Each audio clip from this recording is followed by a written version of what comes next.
Hi, and welcome to Bible Breeze, the channel for a fresh breeze on the pages of your Bible. We are in the story of Jonah. We've just ended with the sailors throwing Jonah overboard, and now he's been swallowed by a great fish or something like this. And we wonder, is that a good thing or is that a bad thing? And what does it do to Jonah? So let's again dive into the story. Again, from Thomas Carlyle, Inside Jonah. I was so obsessed with what was going on inside the whale that I missed seeing the drama inside Jonah. So we read that the Lord appointed a great fish to swallow up Jonah, and Jonah was in the belly of the fish 3 days and 3 nights. So what is happening now? Is that a good thing or a bad thing? I mean, Jonah expected to die in the waves, and now it's slow digestion in the belly of a fish. That sounds even more horrible. This sounds like a horrible death. And I mean, we know the story, and we actually know that Jonah's death is actually his salvation unto new life.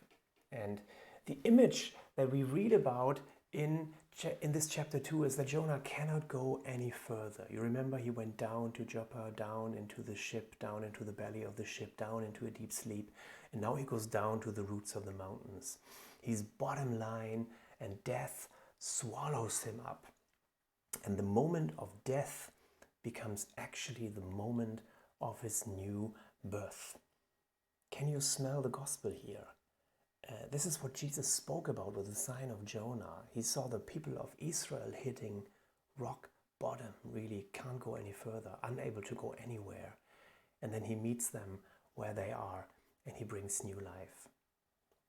Now, when we look at the story of the fish, I think I need to address this. Conservative scholars and writers have thought to justify the accuracy of the account, and they brought many examples of actually humans being swallowed by a fish and surviving, but actually these have proved to be less than convincing. Some people even said that Jonah survived, this is really funny, by spending 3 days and nights at an inn called The Fish. So let's not go there. I don't think we need to prove that this fish is a real possibility. This is not what the author wants us to associate with this story. This whole story is not made bigger with the fish. It's really small, and the fish serves a different function. It is not included to heighten the dramatic quality. And this is what we want to get. We say, wow, this is the peak of the story, a fish swallowing a human. Jonah is in the belly of the fish. He's actually composing a beautiful poem, which is what everybody of us would do once we are swallowed by a fish. And it's funny, the response of the fish to Jonah's prayer is vomit. He vomits him out. Now, let's look a little bit about this narrative and what is this great fish that we read about. Now, again, remember, there are two ways that scholars looked at this story. One is that they said it's historical narrative. That means then this part would be the personal testimony of Jonah, who talks about having been in the fish. Or the author expects us to take this as a parable with a known historical figure, like I said, with the Saturday Night Live. And then the role of the fish, we more need to look, we need to assess literature and find out what kind of story is this telling, is the author telling us. And like I said, the problem with the Bible is that often we take it and we skip sentences that don't make any sense. And we find a nice verse that we can put on the wall behind our bed or on the fridge and you know, put some rainbow and kittens on it. I hope I don't sound too sarcastic. But what is really important is context. If you're sitting in a cafe and you hear somebody talk to somebody else and they say, oh, we are killing them, you probably want to know what's the context. You know, are they going to a soccer game and they want to kill the other team, or are they working for the mafia and they really want to kill somebody. Is it literal or metaphorical? Are they killing animals, a dog, a plant, a character in a novel? Maybe he's a writer and says, I'm going to kill him. We need to know the context. So the question is, what does the author expect us to see by this fish picture? What would the original readers, the original hearers have understood when it talks about a great fish in a roaring sea? And this is really important. What biblical ideas relating to large sea creatures would they have known? Being in the realm of the dead or near death, connected to 3 days and 3 nights, praying in the middle of or after being rescued from death through the waters, breaking out in spontaneous song like a Hollywood musical or Bollywood, That's a shorter list in the Hebrew scriptures. So where would we go to get a category for great sea creatures? And probably in the first page of the Bible. So let's look at that. We read that actually on day 5, God made the great sea monsters. And this is really, really, really important for us to notice and to see what's going on here. If you look at the worldview, of the ancient worldview, and the whole world was surrounded by water, and the water were threatening. They were the chaos powers. And under the world were the roots of the mountains, but also Sheol, the place of the dead, the underworld. But there was also the Tannin, which was a great sea monster, a very threatening creature that God has made, God had control over, but otherwise you don't want to mess with it. We find it in Job. It has different names: Leviathan, Rahab, Behemoth, the dragon. It was a 7-headed monster. And this was a very common figure in ancient mythology. If we would find a more modern picture, you would have something like this. And this sea creature and sea monster lived actually in the ocean or in the world. Now in Genesis 1:26, God commissions his human images to rule over the fish, over the dark, which is the word used here. And so in the narrative sequence, the fish monsters or the sea monsters are associated with the fish of the sea. It's very interesting that in the old Greek translation, the Septuagint, sea monster in Genesis 1:21 was translated as sea monster precisely the same way that the Greek translator translated Jonah 1:17, the great fish, as the great sea monster. And so here we have the great fish in the belly. Now, very interestingly, if you look to ancient art, when they depict Jonah, they always show a monster. They never show a normal fish or a big fish, not to even mention a whale, how we would often like to say. But it is a sea creature and a sea monster, the Leviathan or something like this. I can show you that here. We have it mentioned, Psalm 75, you divided the sea by your strength, you broke the heads of the sea monsters in the waters, you crushed the head of Leviathan. Let's leave it here for a moment. So Leviathan and Tannin, they were adopted from mythological imagery of their neighbors, and they refer to human and spiritual forces of evil and chaos. And we would not expect a creature like this to be actually the means of Jonah's salvation. So it's a bad creature, it's a chaos creature, but here it's not killing Jonah like the waves would do, but it's actually the one that preserves him. There are other biblical texts that show Israel's enemies as sea monsters. There are different passages, we will not look at all of them, but we can look at one of them, one or two, like Babylon, where it says, listen to this, Nebuchadnezzar, king of Babylon, has devoured me, crushed me. He has set me down as an empty vessel. He has swallowed me like a sea monster. He has filled his stomach with my delicacies. He has washed me away. Or you could also translate it, he spewed us out. Do you see any parallels to the story of Jonah by any means? Psalm 124, it's Babylon and Egypt combined. It says, if the Lord had not been on our side when humans attacked us, they would have swallowed us alive.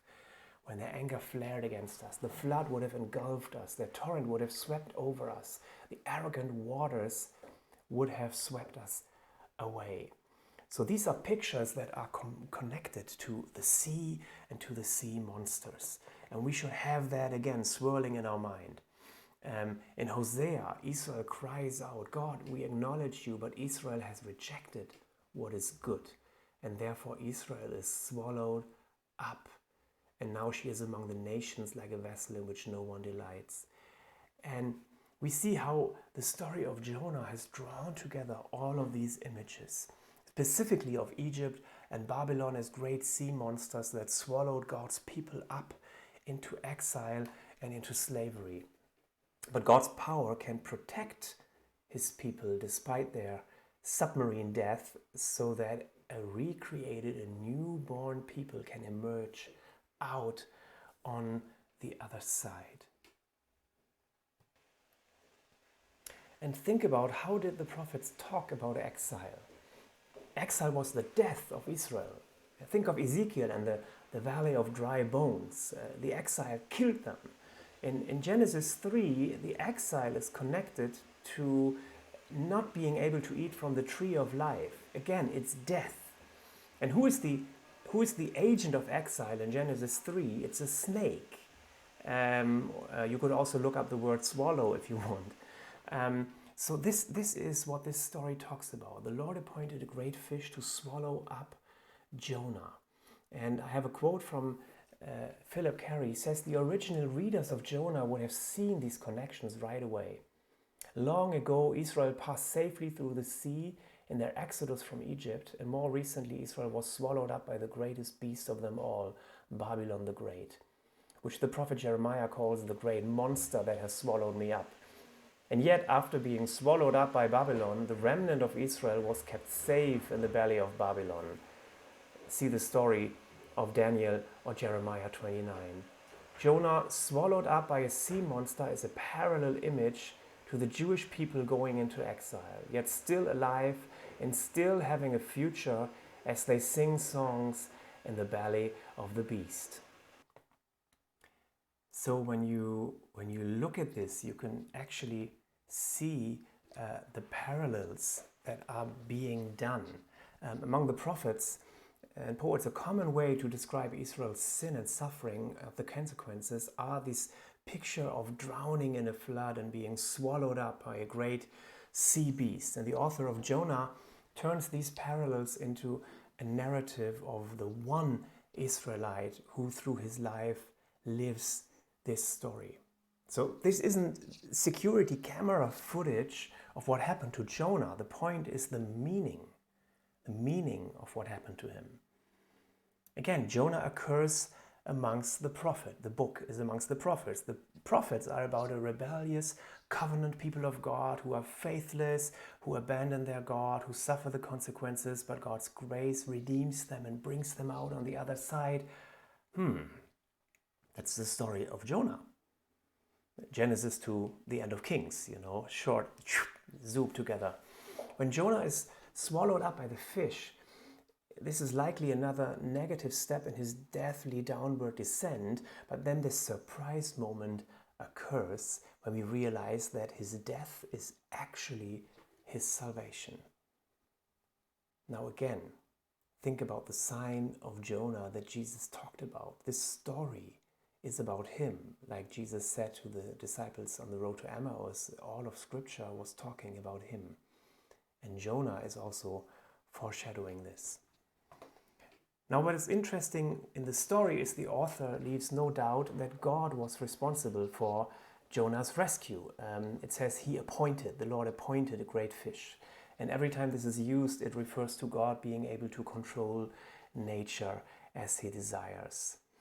So the creature that swallows up Jonah is not just one of these terrible monsters of the sea, but it is also just a great big fish. Call it monster if you wish. It's no big deal. Wherever you go in the world, the Lord who created it is there before you, and he can prepare a way for you, even if it's a great big fish. That was a quote from Philip Carey actually as well. So the belly of the beast is this image of being trapped in hardship and pain and confusion, but the Lord can bring Jonah through, his people through, you through. So how do you process, how do you work through this? Another interesting detail concerning going through death, going through a new birth, is also something that has bothered Jewish rabbis for a long time. When we read the story, we actually also read about two fish, which is really funny. First, it's a male fish. It says the Lord appointed a great fish to swallow up Jonah, but then when Jonah is in the belly of the fish, it uses a different word for a female fish. And that is really interesting. And it seems that with Jonah being in the belly of the fish turns almost into a pregnant fish. And that's why the female term is used. It's the imagery of pregnancy and the birth of a new creation for Jonah. It's like a song from the womb of Sheol. And it's very interesting that actually the Hebrew word for womb is also the word that is very closely associated with mercy and compassion. It's something that is totally undeserved. It's not judgment, but it's mercy. And again, do we see some parallels to the story of Jonah in so many ways and facets? This is what this story is about. Then we read that it's 3 days and 3 nights, and also these it's not a new invention, so to say, and again, it's not security camera footage, but these terms have been used in the Bible, and I'll try and keep it short. Who has done? George Landis, he wrote a book called The 3 Days and Nights Motive in Jonah. That was a great study. And he says the time span of 3 days and nights, or arriving somewhere on the third day, that appears in two main connections. One is that it's used in a time of testing, danger, or nearness to death. And the other one is that it represents an ominous journey, like we have from Egypt through the waters to Mount Sinai, Abraham's journey to sacrifice Isaac. And in ancient appearances, it denotes a descent into the underworld. Like in the Sumerian mythological texts, we read about a goddess descending into the underworld of death to visit her dead sister. And the time of her virtual death is described as 3 days and 3 nights. Also in the Bible itself, we hear it interestingly in Hosea, again a contemporary. And it talks about Yahweh being the agent behind a real terrifying animal. In this case, it's a lion. And this apparent death can become a vehicle for an ultimate humbling that leads to new life. And in this network, we have this passage of the 3 days. He will bring us life after 2 days. He will raise us up on the third day that we may live in his presence.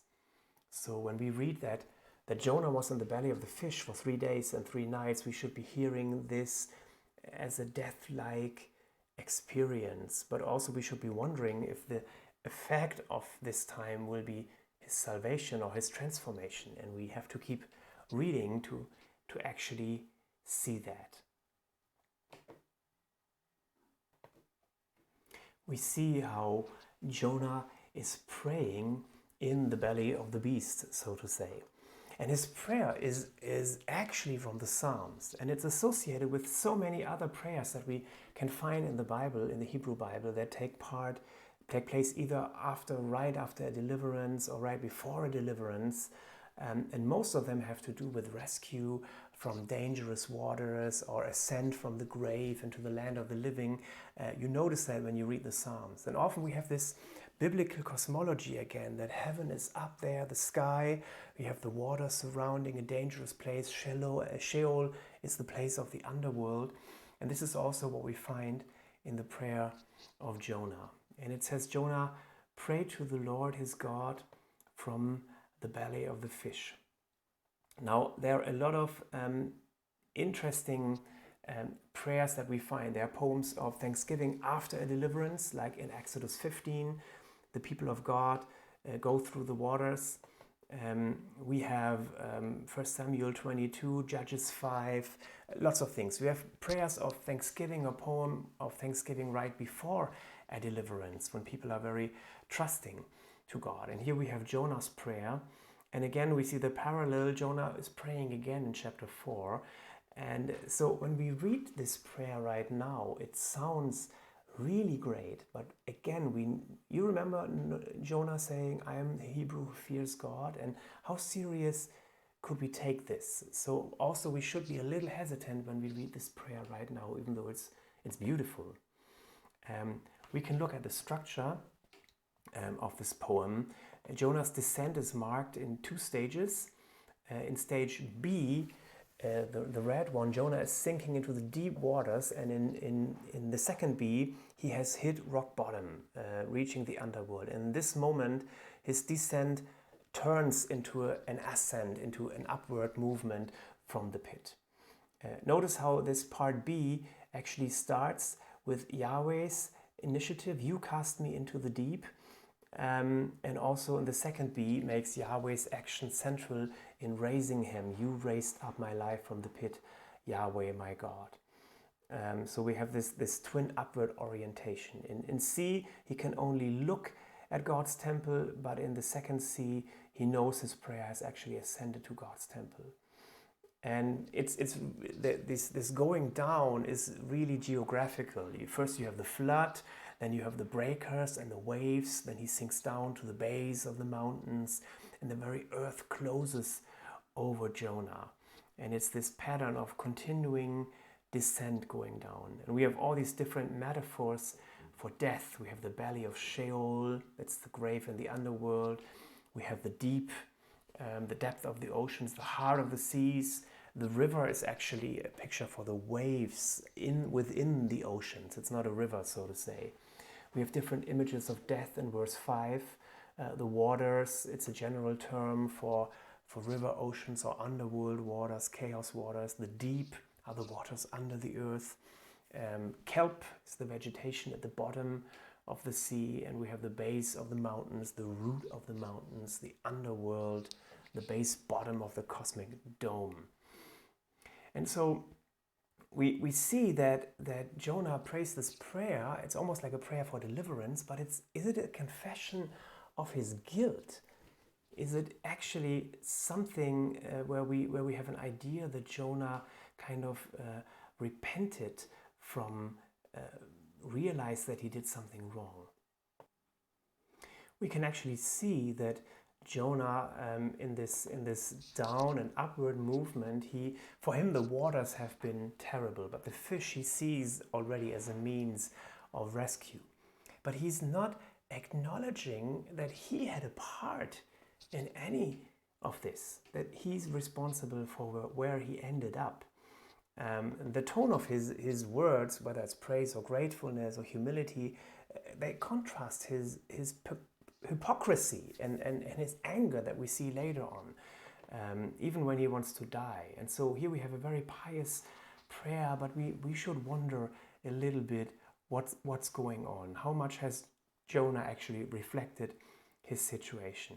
There's no apology, no repentance on his side. He actually references idols in the end, but he probably refers to the sailors and thinks, oh, they're idol worshippers. And they actually became followers of Yahweh. So what is Jonah's idol? What is the thing that he wants to hold on to? It's not a molten calf. It's not a golden calf. But it's a vision of a good life that doesn't include God's authority over him. Now, Jonah's prayer is not invented, actually. It's from the Psalms, and you can see it on this, actually. So it looks like Jonah's prayer it spans the whole entire book of the Psalms. Many Psalms and many interesting parts, whether it's parts even from Exodus 15 when they just went through the sea, many other areas.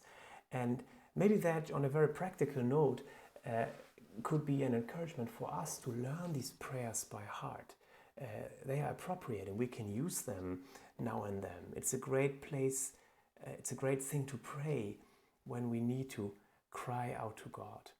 So what does Jonah said who threw him into the sea? He says it was God. So Jonah sees God's involvement into his circumstances. But the question is, does he see his own involvement as well? Because God is not responsible for Jonah's stupid decision. And God is also not in heaven biting his fingernails and is overwhelmed by the situation right now.